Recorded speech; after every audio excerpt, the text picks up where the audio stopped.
اگر زیادہ کوئی صفائی وغیرہ دیتے تو یہ بات خراب ہو سکتی تھی اور لوگ کوئی بھی مطلب نکال سکتے تھے، اس لیے خاموش رہنا بہتر تھا۔ کھانے وغیرہ کے بعد میری رخصتی کا اعلان کیا گیا۔ مجھے رخصت ہو کر دوسرے گاؤں جانا تھا۔ گاؤں کی زندگی سے میں بالکل ہی ناواقف تھی۔ بہرحال سب سے مل کر میں گاڑی میں آ کر بیٹھ گئی۔ اپنے سسرال میں کسی کو بھی نہیں جانتی تھی، اتنا بھی نہیں پتا تھا کہ ان کے مزاج کس طرح کے ہیں۔ ایک عورت میرے ساتھ بیٹھی تھی، اس نے مجھے بتایا تھا کہ وہ میری ساس ہے۔ مجھے ڈر لگ رہا تھا کہ وہاں پہنچ کر سب مجھے برا بھلا نہ کہیں، لیکن ایسا کچھ بھی نہیں ہوا۔ جب میں دوسرے گاؤں پہنچی تو سب نے میرا بہت ہی اچھے سے استقبال کیا۔ وہ سب لوگ بہت ہی پرجوش تھے، لیکن جب انہیں بتایا گیا کہ دلہن وہ نہیں بلکہ کسی اور کو لایا گیا ہے تو سب حیران رہ گئے، لیکن میری ساس نے سارا معاملہ سنبھال لیا۔ گھر کی بات گھر میں ہی رہ گئی۔ گاؤں میں شادی کے موقع پر بہت سی رسمیں وغیرہ کی جاتی تھیں، اس لیے مجھے صحن میں بٹھا کر کافی دیر تک عورتیں آ کر مجھے دیکھتی رہیں اور طرح طرح کی رسمیں ہوتی رہیں۔ میں کافی زیادہ تھک چکی تھی اور اب صرف آرام کرنا چاہتی تھی۔ پچھلے کئی گھنٹوں سے میں بیٹھی ہوئی تھی۔ جب رسمیں ختم ہو گئیں تو مجھے میری نند میرے کمرے میں لے کر آئی۔ کمرہ بہت ہی اچھے سے سجایا گیا تھا۔ کمرے کو دیکھ کر ایک پل کو میں نے سوچا کہ یہ تو کسی اور کے لیے سجایا گیا تھا اور اب میں یہاں پر آ گئی ہوں۔ کتنا عجیب احساس ہے نا یہ۔ بہرحال مجھے اس سب کی عادت ڈالنی تھی۔ میں بیڈ پر آ کر بیٹھ گئی۔ باہر شادی کے ہنگامے زور و شور سے جاری تھے۔ مجھے کسی نے کہا تھا کہ یہ سب تو کئی دن تک چلتا رہے گا، گاؤں میں شادیاں ایسے ہی ہوتی ہیں۔ باقی سب تو ٹھیک تھا، لیکن مجھے اس بات کا ڈر لگ رہا تھا کہ میرا شوہر جو دراصل کسی اور سے شادی کرنے آیا تھا اب مجھے دلہن کے روپ میں دیکھ کر کیا رد عمل ظاہر کرے گا۔ نہ جانے وہ مجھے قبول بھی کرے گا یا نہیں۔ طرح طرح کے وہم مجھے ستا رہے تھے۔ اگر اس نے مجھے قبول کرنے سے انکار کر دیا تو میں کیا کروں گی، یا جو کچھ ہوا اس کا بدلہ مجھ سے لیا تو کیا ہوگا۔ ابھی بیٹھی میں انہی سوچوں میں مگن تھی کہ تبھی دروازہ کھلا۔ میں سیدھی ہو کر بیٹھ گئی۔ خوف کی وجہ سے میرا دل تیزی سے دھڑک رہا تھا۔ میرا شوہر میرے پاس آ کر بیٹھا، کچھ پل مجھے دیکھتا رہا اور پھر کہنے لگا کہ میں جانتا ہوں کہ تم خوفزدہ ہو اور تمہیں اس بات کا ڈر ہے کہ تمہارے ساتھ یہاں کس طرح کا سلوک کیا جائے گا۔ دیکھو جو ہونا تھا وہ تو ہو گیا۔ تمہاری کزن نے جو کیا وہ اس کا عمل تھا۔ تمہارے گھر والوں کو زبردستی اس کی شادی نہیں طے کرنی چاہیے تھی، اس سے پہلے پوچھ لینا چاہیے تھا۔ بہرحال اب میں کیا کہوں، لیکن اب میری شادی تم سے ہو گئی ہے اور تم میری بیوی کے روپ میں میرے سامنے ہو۔ یقین رکھو کہ میں تمہیں کبھی بھی تکلیف نہیں پہنچاؤں گا۔ اس کے ایسا کہنے پر میں نے سر اٹھا کر اسے دیکھا۔ میں حیران رہ گئی تھی کہ اب بھی دنیا میں اچھے لوگ باقی ہیں۔ مجھے تو لگا تھا کہ میری زندگی بہت ہی اذیت ناک ہو جائے گی اور وہ مجھے قبول نہیں کرے گا، لیکن اب مجھے تسلی ہو گئی تھی۔ اس نے مجھے ایسا کچھ نہیں کہا جس سے مجھے اہانت کا احساس ہوتا، بلکہ بہت ہی دل سے اس نے مجھے قبول کر لیا۔ میں بالکل پرسکون ہو گئی۔ اگلے دن صبح ہی دادی وغیرہ لوگ ناشتہ لے کر آ گئے۔ میں ان تمام رسموں سے ناواقف تھی۔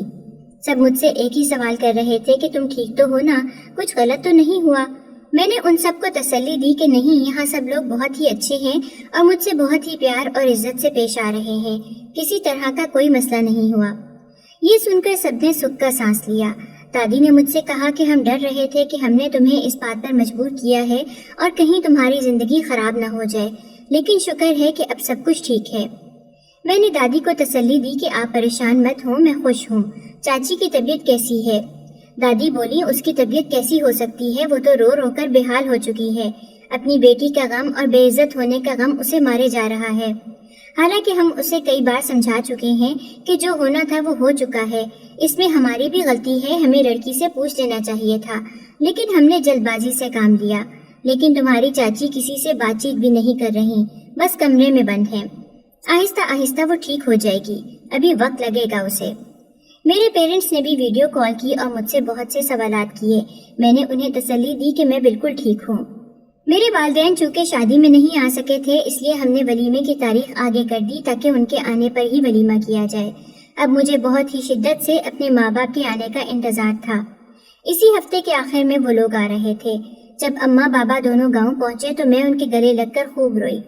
دونوں نے مجھے تسلی دی اور کہا کہ اب تم خوش تو ہو نا، اپنی زندگی میں کسی طرح کا کوئی مسئلہ تو نہیں ہے نا؟ میں نے انہیں کہا نہیں، میں بالکل خوش ہوں، سب لوگ مجھ سے بہت ہی زیادہ پیار محبت کرتے ہیں، کسی طرح کا کوئی بھی مسئلہ نہیں ہے۔ بہرحال ولیمے کی تقریب کا انعقاد کیا گیا۔ تقریب بہت ہی شاندار رکھی گئی تھی۔ میری چاچی ولیمے کی تقریب میں شریک نہیں ہو سکی تھی، ان کی طبیعت بہت زیادہ خراب تھی۔ وہ اپنی بیٹی کی یاد میں ہر وقت روتی رہتی تھی، لیکن ان کی بیٹی نہ جانے کہاں چلی گئی تھی جو اب تک واپس ہی نہ آئی تھی۔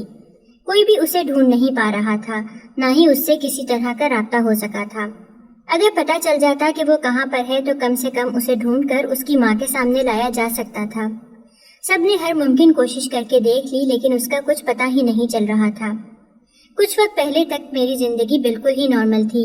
میں نے سوچا بھی نہیں تھا کہ یوں اچانک میری کزن کی وجہ سے میری زندگی پلٹا کھا جائے گی۔ میں جو پردیس میں پلی بڑی تھی، یہاں کے رسم و رواج سے بالکل ناواقف تھی۔ میرے ابا گاؤں کو چھوڑ کر عرصہ دراز پہلے ہی پردیس میں آ گئے تھے۔ میری پیدائش وہیں پر ہوئی تھی۔ میں نے اپنی پڑھائی وغیرہ بھی وہاں پر ہی مکمل کی تھی۔ میرا کوئی بہن بھائی نہیں تھا، اکلوتی تھی، اس لیے اپنے ماں باپ کی خوب لاڈلی بھی تھی۔ انہوں نے مجھے کبھی کسی چیز کی کمی محسوس نہیں ہونے دی تھی۔ باہر رہتے ہوئے بھی مجھے اچھی تربیت دی تھی۔ میں کسی بھی بری عادت کا شکار نہیں تھی اور لباس بھی خراب نہیں پہنتی تھی۔ ابا اکثر ہی گاؤں میں فون کرتے تھے اور میری بھی گھر والوں سے بات چیت کرواتے تھے، اس لیے میں سب کچھ جانتی تھی، مگر اب تک میں پاکستان نہیں آئی تھی۔ بہت بار اماں ابا سے کہا کہ مجھے پاکستان لے جائیں، لیکن یہاں پر میرے ابا کا ایک سٹور تھا اور وہ اسے چھوڑ کر نہیں آ سکتے تھے۔ اس لیے جب گاؤں سے ایک دن فون آیا کہ میری کزن کی شادی ہو رہی ہے اور ہمیں اس میں ضرور آنا ہوگا، دادی ابا سے کہہ رہی تھی کہ اب تک تم پاکستان آئے ہی نہیں ہو، جا کر واپس آنا بھول چکے ہو، لیکن اب تمہیں ہر حال میں آنا ہی ہوگا۔ تمہاری بھتیجی کی شادی ہے، اس میں تو شرکت کرنی ہی پڑے گی۔ میری ایک ہی کزن تھی، چاچو کی اکلوتی بیٹی۔ سب اس کی شادی کے لیے بہت ہی زیادہ پرجوش تھے۔ ایک بڑے خاندان میں اس کی شادی طے کی جا رہی تھی۔ اماں ابا کو روز دادی کا فون آتا اور وہ یہی بات کہتی کہ تم لوگ پاکستان آ جاؤ، کم سے کم شادی میں شریک ہونے تو آؤ، لیکن ابا کے کچھ مسئلے وغیرہ چل رہے تھے، اس لیے آنا ممکن نہیں تھا۔ ایسے میں اماں اور ابا نے مجھ سے کہا کہ بیٹی ہم تو وہاں جا نہیں سکتے، لیکن تم ہماری طرف سے شریک ہونے چلی جاؤ۔ پہلے تو میں حیران ہو گئی کہ میں کیسے جاؤں گی اور وہاں رہوں گی کیسے، لیکن پھر اماں اور ابا نے مجھے سمجھایا کہ اتنا مشکل نہیں ہے، ویسے بھی تم سب کو جانتی ہی ہو، وہاں سب تمہارا بہت دھیان رکھیں گے، کچھ دن کی ہی تو بات ہے۔ میں نے سوچا کہ ویسے بھی میں پاکستان جانا چاہتی تھی، یہ اچھا موقع ہے، چلی جاتی ہوں، اس لیے میں تیار ہو گئی۔ میں نے اپنا سامان وغیرہ پیک کیا۔ یونیورسٹی ویسے بھی ختم ہو چکی تھی اور میں فری تھی۔ ابا نے میرے ٹکٹ وغیرہ بھی کروا دیے تھے۔ ابھی شادی میں کافی دن باقی تھے، لیکن میں پہلے ہی ادھر آ رہی تھی۔ اس سے پہلے میں گاؤں وغیرہ اچھے سے گھومنا چاہتی تھی۔ میں جب پاکستان پہنچی تو ایئرپورٹ پر میرے چاچا مجھے لینے کے لیے آئے ہوئے تھے۔ ان سے مل کر میں بہت زیادہ خوش ہوئی۔ وہ بہت ہی نرم دل کے مالک تھے۔ مجھے ساتھ لیے گاؤں آئے۔ گاؤں کا ماحول دیکھ کر تو میری آنکھیں پھٹی کی پھٹی رہ گئیں۔ اتنا خوبصورت گاؤں تھا، میں نے سوچا بھی نہیں تھا کہ گاؤں اتنا پیارا ہوگا۔ سب سے مل کر میں صحن میں ہی بیٹھ گئی۔ یہاں سب مل جل کر ہی رہتے تھے، جوائنٹ فیملی تھی اور اچھے خاصے لوگ تھے۔ گاؤں کے لوگ مجھے دیکھنے کے لیے آ رہے تھے، وہ کافی پرجوش تھے۔ میں نے محسوس کیا کہ یہاں پر ہمارے گھر کی کافی زیادہ عزت کی جاتی ہے۔ میرے دادا گاؤں کا ہر فیصلہ خود کرتے تھے اور لوگ ان کی بات مانتے تھے۔ یہاں پر ہماری کافی زیادہ زمینیں بھی تھیں۔ میں نے اپنے کزنز کے ساتھ پورا گاؤں گھوما، ایک ایک جگہ کی تصاویر وغیرہ لی۔ میں بہت زیادہ پرجوش ہو رہی تھی۔ اپنے گھر پر بھی بات کی اور اپنے ماں باپ سے کہا کہ مجھے یہاں آ کر بہت خوشی محسوس ہو رہی ہے، میں پہلے کیوں نہیں آئی۔ مجھے خوش دیکھ کر وہ لوگ بھی خوش تھے۔ یہاں کے دیسی کھانے مجھے بہت ہی ذائقے دار لگ رہے تھے۔ میں روزانہ اپنے ماں باپ سے بات کرتی اور انہیں گاؤں کی ایک ایک چیز کے بارے میں بتاتی۔ گھر میں شادی کی تیاریاں پورے زور و شور سے جاری تھیں۔ مجھے بھی کافی زیادہ شاپنگ وغیرہ کروائی گئی۔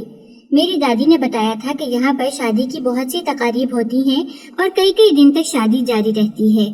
یہ میرے لیے بہت ہی نئی بات تھی، کیونکہ میں نے تو ابھی تک صرف عام سی شادیاں دیکھی تھی جو ایک دو دن میں ہی ختم ہو جاتی تھی، لیکن یہاں پر جب سے میں آئی تھی شادی کی طرح طرح کے فنکشن ہو رہے تھے۔ لیکن ایک بات جو میں نے محسوس کی وہ یہ تھی کہ میری کزن جس کی شادی ہونے والی تھی وہ بالکل بھی خوش نظر نہیں آ رہی تھی، ہمیشہ الگ تھلگ بیٹھی رہتی۔ جب بھی میں کسی سے اس بارے میں پوچھتی تو وہ کہتے کہ یہ تو نارمل سی بات ہے، وہ اپنا گھر بار چھوڑ کر دوسرے گھر جائے گی اسی لیے اداس ہے۔ لیکن مجھے یہ اداسی نہیں بلکہ کچھ اور ہی لگتا تھا۔ لیکن چونکہ میں یہاں پر نئی نئی آئی تھی اس لیے میں نے کچھ زیادہ سوالات بھی نہیں کیے۔ ایک رات جب مجھے نیند نہیں آ رہی تھی تو میں اٹھ کر کمرے سے باہر آ گئی۔ مجھے ایک طرف سے کسی کے باتیں کرنے کی آواز آ رہی تھی، لگ رہا تھا جیسے کوئی رو رہا ہے۔ آواز پچھلے باغیچے سے آ رہی تھی۔ میں آہستہ آہستہ چلتی پچھلے باغیچے کی طرف آئی تو دیکھا کہ ایک طرف میری وہ کزن بیٹھی ہوئی تھی جس کی شادی تھی۔ وہ کسی سے فون پر بات کرتے ہوئے رو رہی تھی۔ مجھے اس کی باتیں سنائی تو نہیں دے رہی تھیں، لیکن میں اس کے پاس آ کر جیسے ہی بیٹھی اس نے فوراً سے موبائل بند کر لیا اور اپنے آنسو کو پونچھ کر اٹھ کر جانے لگی۔ میں نے ہاتھ پکڑ کر اسے روک لیا اور کہا کہ کیا بات ہے، تم ہر وقت ایسے پریشان کیوں رہتی ہو؟ کوئی مسئلہ ہے تو بتاؤ، ہم سب اسے حل کر دیں گے۔ اس نے میری طرف دیکھا اور کہا کہ کچھ بھی نہیں۔ یہ کہہ کر اپنا ہاتھ چھڑوا کر وہ وہاں سے چلی گئی۔ میں سمجھ گئی تھی کہ کوئی نہ کوئی مسئلہ تو ضرور ہے، لیکن وہ اس بارے میں بات نہیں کرنا چاہ رہی ہے، اور ظاہر سی بات ہے میں زبردستی تو نہیں کر سکتی تھی۔ اگر وہ نہیں بتانا چاہ رہی تو میں کیسے پوچھ سکتی تھی؟